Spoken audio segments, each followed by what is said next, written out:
Boa tarde, Diana e candidato. Bem-vindos ao Voz do Litoral e ótimo programa. Boa tarde, Antônia. Boa tarde também a você que nos acompanha. O entrevistado de hoje é o candidato à reeleição em Guaratuba, Roberto Justus. Devido a compromissos agendados, a entrevista será feita por videoconferência. Essa possibilidade está prevista nas regras que foram apresentadas em reunião com os candidatos no dia 30 de outubro, via Google Meet. É importante lembrar que a TVCI não se responsabiliza pela qualidade de sinal nem do candidato, nem da emissora, tudo isso foi estipulado em regra.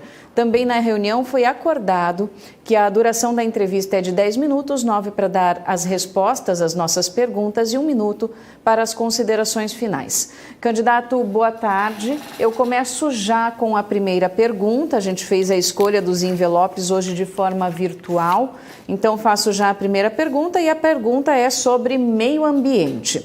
Preocupados com questões de ordem ambiental, muitos prefeitos têm investido em ciclovias e ciclofaixas, equipamento que também contribui na redução da circulação de veículos. O seu plano de governo contempla esse tipo de investimento? Candidato, a partir de agora o senhor tem 10 minutos. Boa tarde a todos. Quero iniciar agradecendo à TVCI pela oportunidade de nos dirigirmos a todos os nossos eleitores, né? Nesse momento de pandemia, em tantas restrições, fica muito difícil a gente conversar com todos. E a TVCI, nessa bela atitude, nos permite essa possibilidade.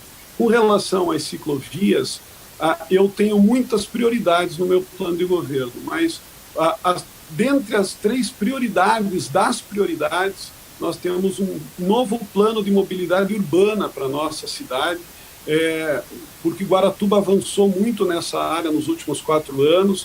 Nós temos mais de 40 quilômetros de pavimentação feita nas nossas ruas, e isso tem nos preocupado muito. O trânsito, a mobilidade é algo que merece toda uma atenção especial.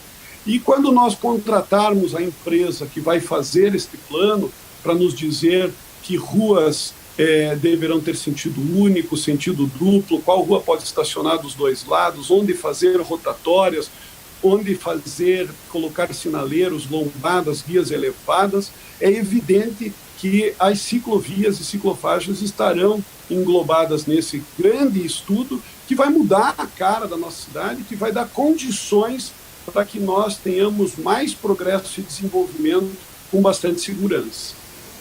Certo.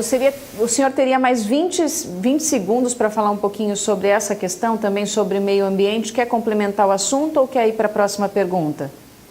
Muito rapidamente, Guaratuba tem mais de 95% do seu território de mata atlântica, de área de preservação, né? O que não pode acontecer, e a gente tem visto que tem muita gente radical nisso, é que nós não possamos desenvolver e investir nesses menos de 5% de área urbana. Nossas praias são limpas, a nossa restinga está preservada, a nossa mata atlântica também. Agora, nós precisamos também de áreas para investir na habitação, no transporte, no trânsito, né?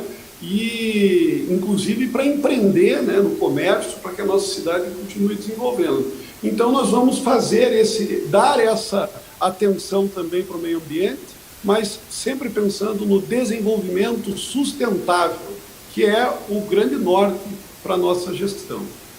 Certo. Candidato, agora a gente fala sobre gestão de verba pública. Gastos com comissionados e secretarias. Se eleito, o senhor pretende diminuir? Olha, uma das marcas da minha gestão foi a gestão da verba pública. Eu sou seguramente o primeiro prefeito da história de Guaratuba que tem os 2 anos da gestão, os 2 primeiros anos aprovados pelo Tribunal de Contas e já aparecer, inclusive, pela aprovação do 3º ano da minha gestão. Acredito que até o final desse ano, portanto, vai ficar faltando só a aprovação do 4º ano, que termina dia 31 de dezembro. É evidente que a gente tomou um cuidado muito grande com os nossos recursos. Para você ter uma ideia, hoje, menos de 10% do funcionalismo público municipal é composto por cargos comissionados. E os valores pagos aos cargos comissionados, os funcionários comissionados da Prefeitura, são inferiores aos valores pagos para os nossos servidores públicos de carreira. De modo que eu diria que as coisas estão muito controladas e que esse cuidado com o dinheiro público e com o enxugamento da máquina pública administrativa aqui do município, ele já foi, na sua principal parte, aí, na maior parte, feito no começo da minha gestão. Certo, candidato. Agora a gente fala sobre moradia. Nós noticiamos aqui na TVCI casos de invasões de terras no município de Guaratuba. Na sua opinião, como o município deve trabalhar essa questão das invasões? Veja, ao longo aí dos nossos 4 anos, nós aprendemos que aqui no Brasil é muito comum que os municípios eles acabem crescendo territorialmente, inclusive, através das posses, da compra e venda de posse. É algo que, portanto, eu entendo ser inevitável e que a gente precisa estar muito próximo a esse movimento para poder garantir que o plano diretor seja observado, né? Então, as ruas precisam ser respeitadas, o recuo das residências, temos que apoiar os pedidos de ligação de água, de luz, de abertura de rua e tudo mais. Agora, ao mesmo tempo que a gente tem que dar o apoio para essa população, nós temos que ficar muito atentos também à questão ambiental e também criminal, né?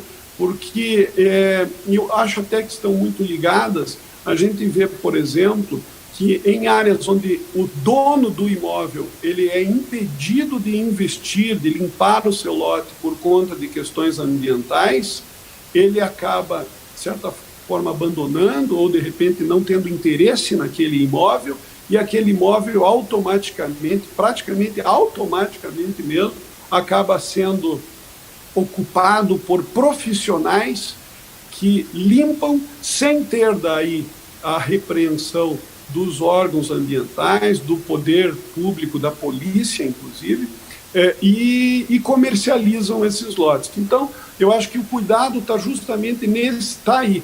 É um ajuste fino para não confundir o crime organizado da indústria, da invasão, com as pessoas que precisam e comprar uma posse para ter o seu direito fundamental à moradia garantido. Certo, candidato. Agora a gente fala sobre educação. O seu plano de governo contempla os professores de alguma forma? Como melhorar a vida dessa categoria? Veja bem, nós já fizemos muito também por esta categoria. Quando assumi, uma das primeiras medidas que tomei foi colocar respeitar o plano de cargos e salários e colocar todas as progressões em dia, né?